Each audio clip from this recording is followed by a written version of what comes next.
Para falarmos de processadores dinâmicos, precisamos entender o envelope de áudio. O envelope tem 4 estágios básicos. Ataque, o tempo que o som leva para atingir o pico de nível.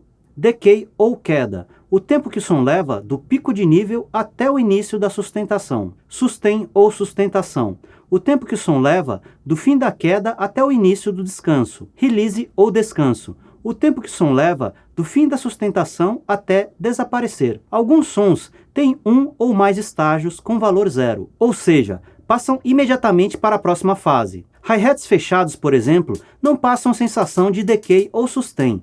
O som tem um ataque e já cai para o release. Um pad ou cama suave pode ir direto do ataque para o sustain. O baixo elétrico pode ser um bom exemplo de um som com todos os elementos de envelope. Processadores dinâmicos atuam para controlar o alcance dinâmico do sinal, mas o que isso significa?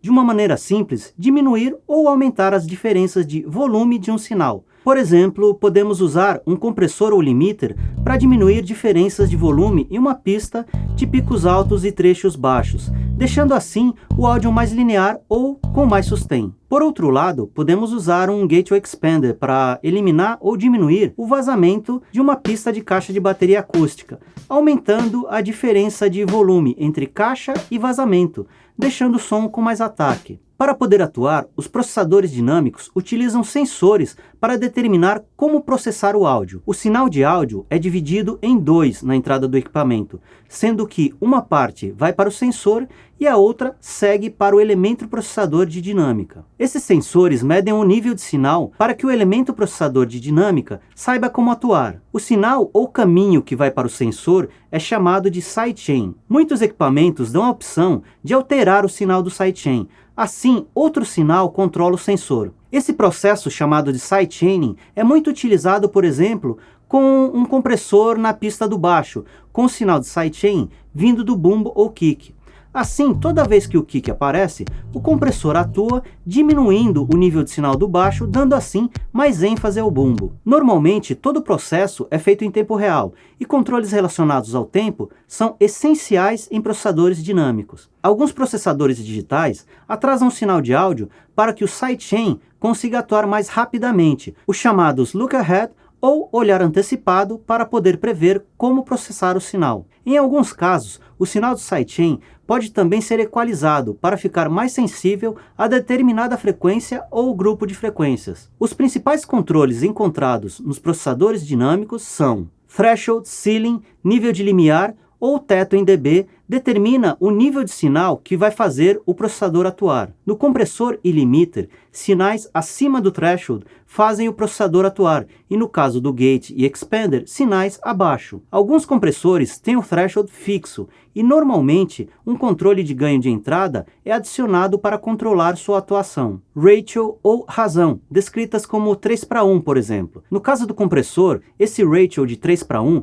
vai fazer com que a cada 3 dB que ultrapassam o threshold, somente 1 dB será somado ao sinal de saída. Por exemplo, com o sinal de entrada em mais 6 dB, threshold em mais 3 dB e ratio de 3:1, a saída do compressor vai ser mais 4 dB. O limiter pode ser considerado um compressor com ratio de 15:1 ou mais. Os limiters digitais normalmente têm ratio de infinito para 1, e o sinal de saída não ultrapassa o nível de threshold. Para o expander com ratio de 1:3, a cada 1 dB abaixo do threshold, o sinal cai 3 dB na saída. O gate pode ser considerado 1 para infinito, pois o sinal de saída é anulado ou mutado quando o sinal de entrada estiver abaixo do threshold. Alguns compressores não têm controle de ratio, sendo que nesse caso ele pode ser fixo ou mudar conforme o sinal de entrada. Isso vai depender do tipo de sensor e tipo de elemento de processador de dinâmica utilizado. O ataque determina o tempo de resposta, ou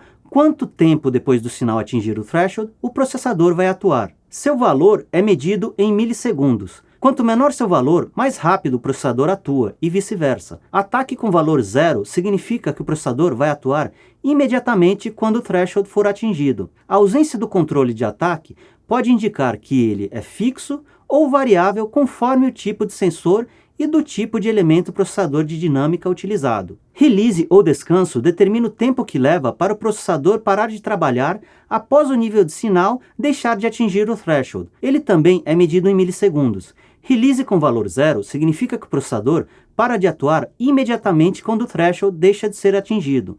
Como no caso do ataque, a ausência do controle de release pode indicar que ele é fixo ou variável conforme o tipo de sensor e o tipo de elemento processador de dinâmica utilizado. Makeup gain, output gain ou ganho de saída é medido em dB. Quando usamos compressores, estamos diminuindo o volume geral do sinal e o makeup gain é usado para compensar essa perda. Alguns modelos digitais, como plugins, têm o ganho de saída automático, dando o maior nível de saída possível sem clipping. Knee ou joelho tem esse nome por causa da aparência da curva que ele representa no gráfico de sinal de entrada por redução de ganho. Hard knee faz com que o sinal seja processado assim que atingir o threshold. Esse tipo de processamento normalmente soa mais agressivo. Já o soft knee começa a processar levemente o sinal um pouco antes dele atingir o threshold, até chegar ao processamento total quando ele é ultrapassado. Esse tipo de processamento normalmente soa mais suave. Alguns processadores têm o controle de chave com posição soft hard knee ou um controle contínuo.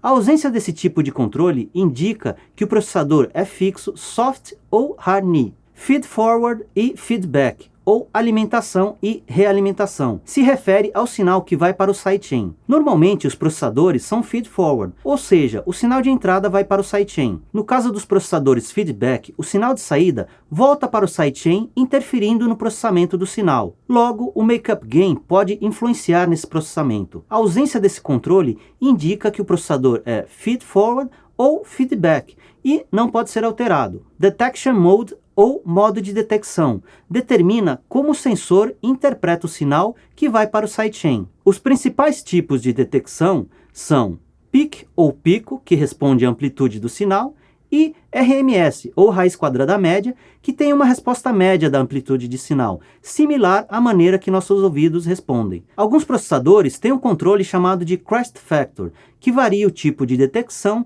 entre peak e RMS. A ausência de controle de detecção indica que o processador tem essa característica fixa. Os processadores dinâmicos normalmente são classificados pelo tipo de sensor e elemento processador de dinâmica. Os principais são VCA ou amplificador controlado por voltagem. É um dos mais comuns e versáteis. Normalmente oferece a maioria dos controles citados. Optical, opto ou ótico. Utiliza um fotorresistor ou resistor sensível à luz que fica exposto a um LED alimentado pelo sidechain. Assim, o sinal do sidechain faz com que a luz do LED varie, fazendo com que o fotorresistor deixe passar mais ou menos sinal. Ele normalmente tem uma resposta mais suave. FET ou transistor de efeito de campo, tem uma resposta rápida e agressiva. Varimu, Variable Mu ou ganho variável, utiliza válvulas para atingir o processamento dinâmico. PMW, Pulse Width Modulation ou modulação por largura de pulso. É um tipo extremamente versátil e pode imitar outros tipos de compressores. A maior parte dos processadores dinâmicos funcionam em modo downward ou para baixo. Isso significa que ele diminui sinais, como no compressor que diminui o sinal acima do threshold, e no expander, que diminui sinais abaixo do threshold. Existe outro tipo de processamento dinâmico chamado de upward, em que os sinais são trazidos para cima. No caso do compressor, os sinais abaixo do threshold são trazidos para cima, e no caso do expander, os sinais acima do threshold são trazidos para cima. O processamento upward é atingido através de processamento paralelo e tende a soar menos achatado, pois ele não corta os picos do sinal original quando a compressão é usada. Portanto, se seu equipamento não tem essa opção, pode-se simplesmente duplicar a pista e processá-la no modo downward, e depois somar o resultado com a pista original. No caso do compressor, usamos um com resposta rápida, em modo pico, com ataque rápido, se possível instantâneo, e ajustamos o release a gosto. O ratio pode ser ajustado a gosto também, mas um ponto de partida pode ser 3:1. A pista processada tem um atraso que as DAWs normalmente compensam automaticamente com o chamado Delay Compensation, mas é indicado verificar a existência desse recurso para não se ter problemas de fase e efeitos indesejados quando o sinal processado for somado ao sinal original. No caso do uso do compressor, Como o ataque está rápido, os picos são diminuídos instantaneamente, fazendo com que os sons abaixo do threshold apareçam mais. Quando a pista é somada ao original, os sons abaixo do threshold são trazidos para cima. Da mesma maneira, com o uso do expander, a pista processada vai fazer com que os picos apareçam mais. Assim, quando for somada à pista original, os sons acima do threshold vão se destacar. Outros tipos comuns de processadores dinâmicos são equalizador dinâmico. Ele funciona como um equalizador paramétrico normal, em conjunto com o compressor. Você pode escolher a frequência central e ajustar o threshold. Assim, quando o nível de frequência ultrapassar o threshold, ela é atenuada. Muito útil quando se quer atenuar uma frequência problemática intermitente. A vantagem é que o restante do tempo, o equalizador não atua no áudio. Compressão multibanda. A compressão é aplicada em bandas, similar ao equalizador dinâmico. Porém, os controles de frequência determinam o limite inferior e superior da faixa de frequência. Eles fornecem extremo controle dinâmico do sinal, mas devem ser usados com cautela, pois é muito fácil se confundir com o grande número de ajustes disponíveis e acabar estragando o som. Deesser.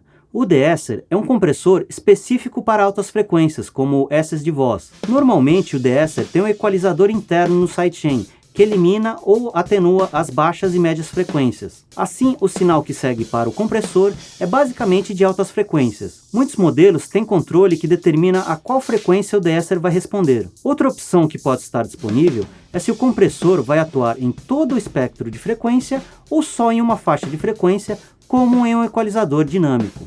O supressor de ressonância é um tipo de processador dinâmico que pode ser usado para diminuir transientes e frequências que podem irritar os ouvidos. Ele atua em frequências que têm pico acentuado numa faixa de frequência pré-determinada. Como no caso dos equalizadores, os processadores dinâmicos analógicos podem se utilizar de transformadores de áudio, circuitos discretos ou integrados e válvulas nos estágios de entrada e saída, dando assim um som característico ao equipamento. Vamos mostrar alguns modelos famosos de compressores. O SSL é um VCA que originalmente vinha nas mesas e estavam disponíveis no canal Master e se utiliza de circuito integrado nos estágios de entrada e saída. O Distressor é um VCA que pode imitar respostas de outros tipos de compressores e se utiliza de circuito integrado nos estágios de entrada e saída. Outro VCA famoso é o API 2500, que utiliza circuitos discretos em estado sólido nos estágios de entrada e saída. O LA2A é um compressor óptico que usa o módulo T4B para efetuar o processamento e tem transformadores e válvulas nos estágios de entrada e saída. O 1176 é um compressor FET extremamente rápido e agressivo, com transformadores e circuitos discretos em estado sólido nos estágios de entrada e saída. O Fairchild 660 e o Very-Mill da Manley são compressores Very-Mill que utilizam transformadores e válvulas nos estágios de entrada e saída. O STC-8 da Cranston e Titan da Dave Hill Designs são exemplos de compressores PMW com estágios de entrada e saída utilizando circuito discreto em estado sólido. Existem alguns exemplos com diferentes abordagens de circuitos eletrônicos, como o NIV 2254, 33609 e Bus DBC20, que utilizam a ponte de diodos no elemento de compressão. Temos também o Zener Limited, da Chandler Limited, que utiliza o diodo Zener. Ambas abordagens resultam em uma característica sonora com bastante cor. Os processadores dinâmicos digitais normalmente são baseados em modelos analógicos, como no caso dos equalizadores, mas também podem ser projetos originais com recursos mais versáteis. Com o uso do Look Ahead, eles têm uma resposta extremamente rápida, difícil de ser alcançada pelos analógicos. Podemos dar o exemplo dos limiters digitais, que são rápidos e, se usados com cautela, têm um resultado excelente.